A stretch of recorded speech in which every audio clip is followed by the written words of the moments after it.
ಮುಗಿಸಿ ನೋಡಿ. ಅವ್ರು ಒಂದ್ಸಲ ನಾನು ರಾಜ್ಯಪಾಲರನ್ನ ಸ್ವಾಗತ ಮಾಡ್ತೀನಿ ಅಂದ್ರೆ ಅರ್ಥ ಮುಗಿತಿಲ್ಲ ನಿಮಗೆ? ಅಲ್ಲೇ ಈ ಮಾನ್ಯ ಸಭಾಪತಿಗಳು ಅವ್ರು ಹಂಗೆ ಹೇಳಿಲ್ಲ.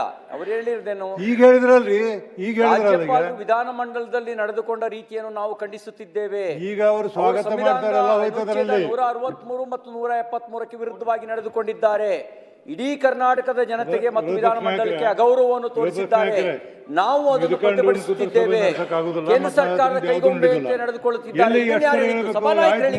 ಸಣ್ಣ ಪುಟ್ಟ ಗೆರಿಕೋರ್ದಂಗ ಪ್ರತಿಯೊಂದಕ್ಕೂ ಗೆರಿಕೋದ್ರ ಹೆಂಗ ಆಯ್ತು, ಸ್ವಲ್ಪ ಅಡ್ಜಸ್ಟ್ ಮಾಡ್ಕೊಂಡು ಹೋಗುವಂತ ಇಂಪಾರ್ಟೆಂಟ್ ಅದೇ ಸದನ ನಡಿಬೇಕಾಗ್ತಿದೆ. ಇದನ್ನ ವಾಪಸ್ ಪಡೆದಿದ್ದಾರಾ? ವಾಪಸ್ ಪಡೆದು ವಿಷಾದ ವ್ಯಕ್ತಪಡಿಸಿದಾರ? ಇಲ್ಲ ಇಲ್ಲ, ನಾನು ಅವರು ವಿಷಾದವನ್ನು ವ್ಯಕ್ತಪಡಿಸಿಲ್ಲ. ಕ್ಷಮೆ ಕೋರ್ಬೇಕು ಅಂತ ಕೇಳಿದ್ವಿ, ನಾವು ಅದನ್ನ ಪಟ್ಟಿಡಿಲಿಲ್ಲ. ನೀವು ಸದನ ನಡೀಬೇಕು, ಈ ರೀತಿ ಹೋಗೋದು ಬೇಡ ಅಂತೇಳಿ ನಾವು ಬಾವಿಗೆ ಬಂದು ಕೇಳ್ಕೊಂಡ್ವಿ. ಆದ್ರೆ ಅವರೇನು ಹಠ ಹಿಡಿದು ಅದನ್ನೇ ಸಾಧಿಸ್ತಿದ್ದಾರೆ. ನೀವು ತೆಗೆದಿದ್ದೀರಿ, ಕಡತದಿಂದ ತೆಗೆದಿದ್ದೀರಿ, ತೆಗೆದಿದ್ದೀರಿ. ಅದಕ್ಕೆ ಆಯ್ತು, ಅದಕ್ಕೆ ಅದನ್ನು ನಾವು ಸ್ವಾಗತಿಸ್ತೇವೆ. ನನ್ನ ಪದಗಳನ್ನು ನಾನು ವಾಪಸ್ ಪಡೆದಿದ್ದೇನೆ. ನಾವು ಇದು ಆಗಬಾರ್ದಾಗಿತ್ತು, ನಾನು ವಿಷಾದ ವ್ಯಕ್ತಪಡಿಸಿದ್ದೇನೆ. ಈಗ ಒಂದ್ ನಿಮಿಷ, ಆಮೇಲೆ ಕೇಂದ್ರ ಸರ್ಕಾರದ ಇದೆಲ್ಲ ದಿನಕ್ಕೊಂದು ಮಾತಾಡ್ತಾರೆ, ಗಂಟೆಗೊಂದು ಬದಲಾವಣೆ ಮಾಡ್ತಾರೆ. ನಾಯಕರು ಆಲ್ರೆಡಿ ಹೇಳಿದ್ದಾರೆ. ನಿನ್ನೆಯಿಂದ ಸಭಾಪತಿಗಳೇ ಸದನ ಸುಮಾರು 5 ಗಂಟೆ ಹಾಳಾಗಿದೆ. ಇದ್ರ ಬಗ್ಗೆ ಚರ್ಚೆ ಮಾಡ್ಕೊಂಡು ಹಠ ಅವ್ರು ಇಟ್ಕೊಂಡಿರೋದು ನಾವಲ್ಲ. ಅವ್ರು ಹೇಳ್ದಂಗೆಲ್ಲ ನೀವು ಕಡಿತ ತೆಗೆದ್ರಿ.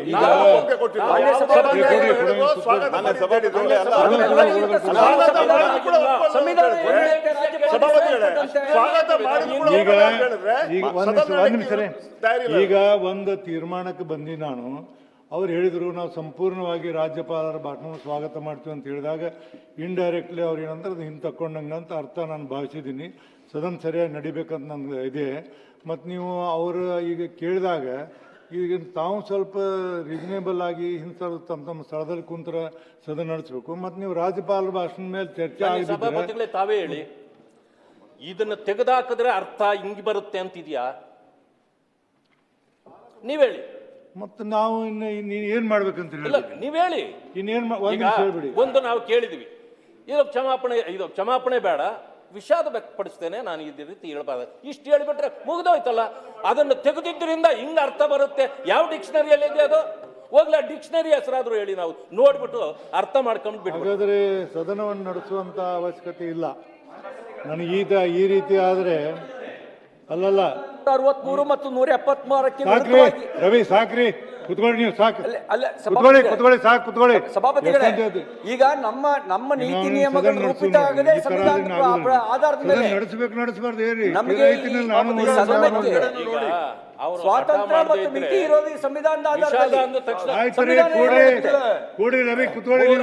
ವಿಷಾದ ಅಂದ್ರೆ ಮುಗಿದೋಯ್ತು ನಮ್ದು. ನಮಗೂ ಅವಕಾಶ ಕೊಡ್ತೀರಾ ಸಭಾಪತಿಗಳೇ? ಕೊಡ್ತೀನಿ. ಸಭಾಪತಿಗಳೇ, ಕಳಿಸ್ತೇನೆ. ನೀವು ಇದನ್ನ ಅವ್ರು ಹೇಳಿದ್ದ ಮಾತನ್ನು ನೀವು ಕಳಿಸ್ತೀನಿ. ನೀವು ನೋಡಿ ನಿಮ್ಗೆ ಅವ್ರು ಹೇಳಿ ಸರಿ ಇದೆ ಅಂತ ಅನ್ಸಿದ್ರೆ ನಾನೇನು ಮಾತಾಡಲ್ಲ. ಈ ಸದನವನ್ನ ನಡೆಸಬೇಕಂತ ಇದೆ ನನಗೆ. ನಾನು ಹೇಳಿದ್ದೀನಿ. ಕೊಡಪ್ಪ ಇದು ಸಭಾಪತಿ. ಒಂದೇ ನಿಮಿಷ ರವಿ ಸರ್. ನಾಗರಾಜ್ ಇವರು ಸಭಾಪತಿಗಳೇ, ಅದಕ್ಕಿಂತ ಮುಂಚೆ ಒಂದ್ ನಿಮಿಷ, ಅದಕ್ಕಿಂತ ಮುಂಚೆ ನಿನ್ನೆ ಹರಿದಾಕಿರಲ್ಲ, ಅದಕ್ಕೆ ಬಗ್ಗೆ ಹೇಳ್ಬೇಕಲ್ಲ ನೀವು. ವಿರೋಧ ಪಕ್ಷ ನಾಯಕರನ್ನ ಈ ಪುಸ್ತಕ ಹರಿದಾಕಿ ಬಿಸಾಕಿರಲ್ಲ, ಅವಮಾನ ಮಾಡಿದ್ರಲ್ಲ.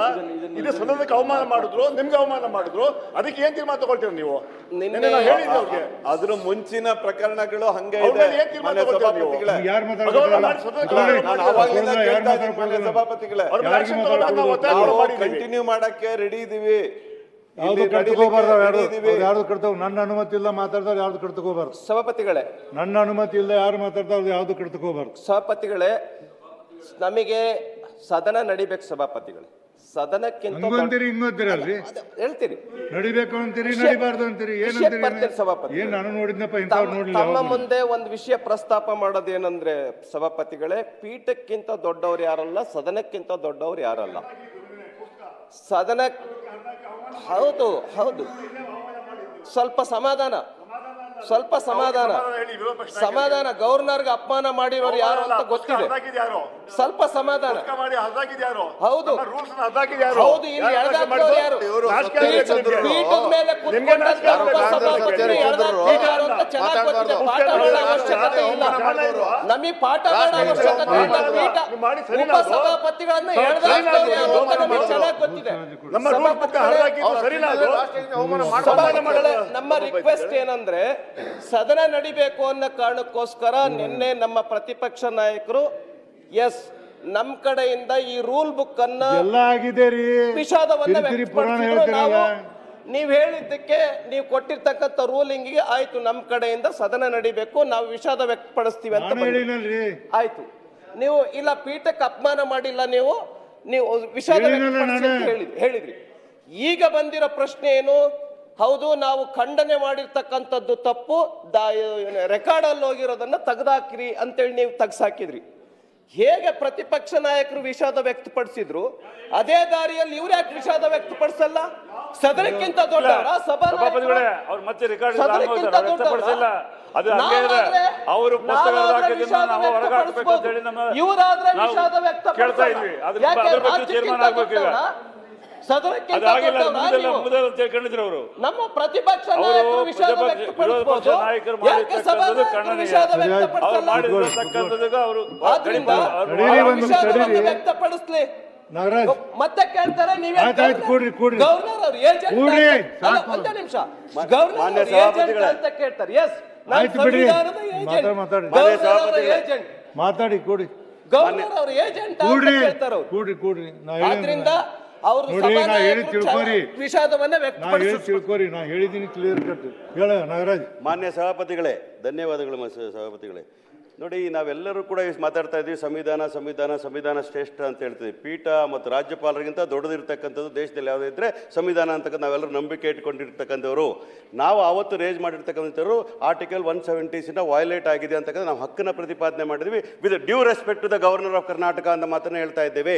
ನಿನ್ನೆ ಕೂಡ ನಡೆದಂಥ ವಿಚಾರಗಳು ನೋಡಿದಾಗ ಈ ಒಂದು ಪುಸ್ತಕನ ಕೈಯಲ್ಲಿ ಇಟ್ಕೊಂಡು ನಾನು ಹೇಳ್ತಾ ಇದ್ದೀನಿ, ಇದನ್ನು ಪಾಲನೆ ಮಾಡಬೇಕು, ಓದ್ಕೊ ಬರಬೇಕು, ಇದನ್ನ ಗೌರವಿಸಬೇಕು, ಇದ್ರ ಬಗ್ಗೆ ನಡ್ಕೋಬೇಕು ಅಂತ ಪೀಠ ಆದೇಶ ಮಾಡಿದಾಗ ಕರ್ನಾಟಕ ವಿಧಾನ ಪರಿಷತ್ ಕಾರ್ಯವಿಧಾನ ಹಾಗೂ ನಡವಳಿಕೆ ನಿಯಮಗಳು ಭಾರತ ಸಂವಿಧಾನದ 208/1 ಒಂದನೇ ಅನುಚ್ಛೇದ ಮೇರೆಗೆ ರಚನೆ ಆಗಿರುತ್ತದೆ ಅಂತ ಹೇಳ್ತಕ್ಕಂಥದ್ದನ್ನು ನಾವು ಪಾಲನೆ ಮಾಡಬೇಕೋ ಬೇಡವೋ? ಪಾಲನೆ ಮಾಡದೇ ಇದ್ರೆ, ಇದಕ್ಕೆ ಅವಮಾನ ಮಾಡಿದ್ರೆ, ಹರಿದು ಬಿಸಾಕಿದ್ರೆ ಏನು ಕ್ರಮ ಕೈಗೊಳ್ಳೋದು ಪೀಠ ಅಂತಕ್ಕಂಥ ನಾನು ಕೇಳ್ತಾ ಇದ್ದೇನೆ. ಸರಿ, ಹೇಳ್ತೇನೆ. ಹರಿಪ್ರಸಾದ್